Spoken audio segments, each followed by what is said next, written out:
상가 임대차 경매 시 권리 분석. 오늘은 상가 임대차 계약 도중 점포가 경매되었을 때 보증금 반환에 대한 문제에 대하여 이야기해 보겠습니다. 이 주제는 많은 상가 세입자들이 겪는 현실적인 문제입니다. 1. 사례 소개. 먼저 실제 사례를 통해 설명드리겠습니다. 서울에서 작은 옷가게를 운영하는 상가 세입자. 이 사장님은 2019년 5월 10일에 보증금 3천만 원과 월차임 150만 원으로 가게를 임차하였습니다. 이 사장님은 곧바로 세무서에 가서 사업자 등록과 확정일자를 마쳤습니다. 그런데 최근 이 건물이 경매에 넘어가려고 한다는 소식을 들었습니다. 세무서에서 확정일자 부여 현황 등을 확인해 보니 세입자인 이 사장님 외에는 다른 임차인이 없었습니다. 그런데 옷가게 이 사장님이 이 점포를 임차하기 1년 전 2018년 5월 10일에 은행으로부터 2억 원을 대출받은 것이 있어서 등기사항에 근저당이 맨 앞에 있고 그 다음이 이 사장님의 임대차 보증금 3천만 원 그리고 최근에 경매 기입 등기가 된 사실을 알게 되었습니다. 이 점포가 경매에 넘어간다면 옷가게 이 사장님은 보증금 3천만 원을 회수할 수 있을까요? 이 콘텐츠가 마음에 드시면 구독, 좋아요, 공유 부탁드립니다. 이 권리 분석. 그렇다면 일단 권리 분석을 해보겠습니다. 먼저 대항력과 우선 변제권에 대하여 따져보겠습니다.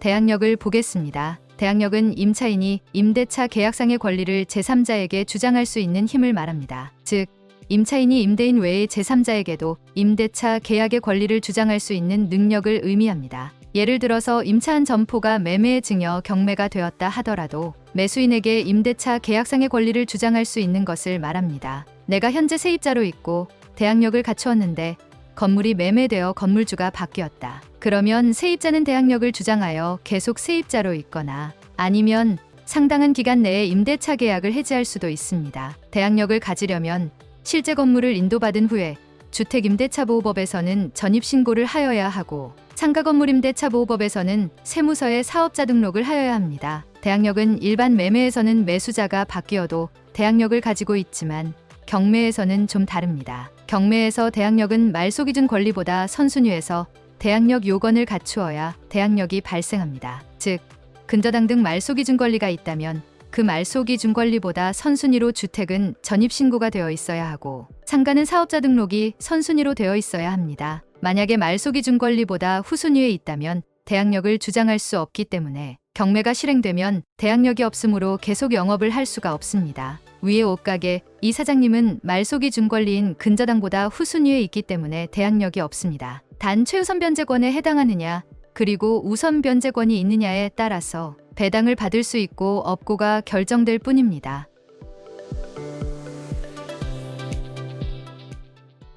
최우선 변제권. 이번에는 최우선 변제권이 있는지 등에 대하여 알아보겠습니다. 최우선 변제권은 주택임대차보호법, 상가건물임대차보호법에서 규정하고 있는 권리로 소액임차인이 일정 조건을 충족할 경우 주택이 경매나 공매로 매각될 때 다른 채권자들보다 즉 선순위 채권자이든 후순위 채권자이든 막론하고 무조건 우선적으로 보증금을 변제받을 수 있는 권리입니다. 최우선 변제권을 행사하기 위하여는 첫째, 소액임차인의 범위에 속하여야 합니다. 보증금이 각 지역별로 정해진 금액 이하인 임차인이어야 합니다. 두 번째, 대항력 요건을 갖춰야 합니다. 즉 실제 건물을 인도받고 주택은 전입신고, 상가는 사업자 등록을 마쳐야 합니다. 세 번째, 임차 건물이 경매 또는 체납 처분에 따라 매각되는 경우에만 해당됩니다. 끝으로 배당 요구 또는 우선권 행사에 신고를 하여야 합니다. 소액임차인은 경매 절차에서 집행법원에 배당 요구를 하거나 체납처분청에 우선권 행사를 신고해야 합니다. 그렇다면 옷가게를 하는 이 사장님이 최우선 변제권이 있는지부터 확인해 볼까요? 최우선 변제권의 여부를 확인할 때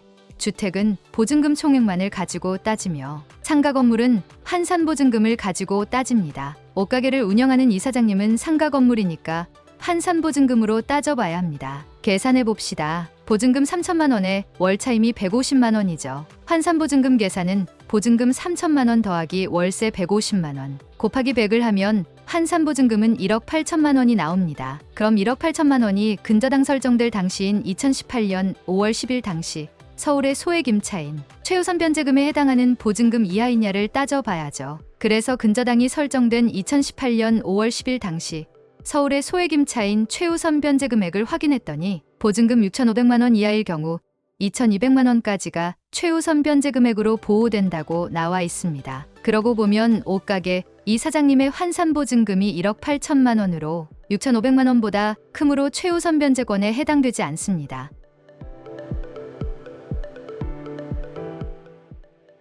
우선 변제권. 다음은 우선 변제권이 있는지를 따져보겠습니다. 우선 변제권은 임차인이 경매나 공매 시 보증금을 자기보다 선순위 권리자보다는 우선해서 받을 수 없지만 후순위 권리자보다 우선적으로 변제받을 수 있는 권리를 말합니다. 우선 변제권을 확보하려면 위에서 설명한 대항력을 갖춘 후에 거기다가 주택이든 상가이든 확정일자를 받아야 우선 변제권을 확보할 수 있습니다. 우선 변제권을 따질 때 주택과 상가는 좀 다릅니다. 주택임대차보호법은 모든 보증금을 우선 변제권으로 인정해주지만 상가건물임대차보호법에서는 환산보증금으로 일정 금액 이하라야 합니다. 옷가게 이사장님이 임차한 건물을 보면 옷가게 이사장님이 확정일자 받기 전에 이미 설정된 근저당이 2018년 5월 10일이고 그 당시 우선 변제권은 환산보증금으로 6억 원 이하로 되어 있습니다. 지금 옷가게 이사장님의 상가 환산보증금은 1억 8천만 원이니까 6억 원보다 적은 금액이므로 우선 변제권이 확보되어 있습니다. 그렇기 때문에 옷가게 이사장님은 말소기 준권리 바로 다음 순위에 있으므로 선순위로 은행에서 2억 원을 배당받고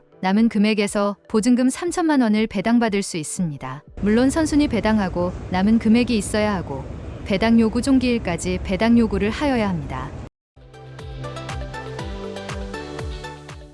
참결론. 옷가게 이사장님은 말소기 준권리보다 후순위로 사업자 등록을 하였으므로 대항력이 없기 때문에 해당 점포가 경매 실행 시 대항력이 없으므로 더 이상 영업을 할 수 없습니다. 그러나 우선 변제권은 인정되므로 선순위 근저당권자가 우선적으로 배당받고 남은 금액에서 배당 요구할 수 있는 등 제한적으로 행사될 수 있습니다. 이러한 상황을 잘 이해하고 대비하는 것이 중요합니다. 차에 맺는 말. 주택과 상가 건물 임대차의 연도별 소액임차인 범위와 과밀억제권역에 대한 자료는 링크를 통해 다운로드 받을 수 있도록 준비해 두었습니다. 경매에 대하여는 별도로 배당 연습 등 권리 분석에 대한 공부를 하는 것이 좋습니다. 감사합니다.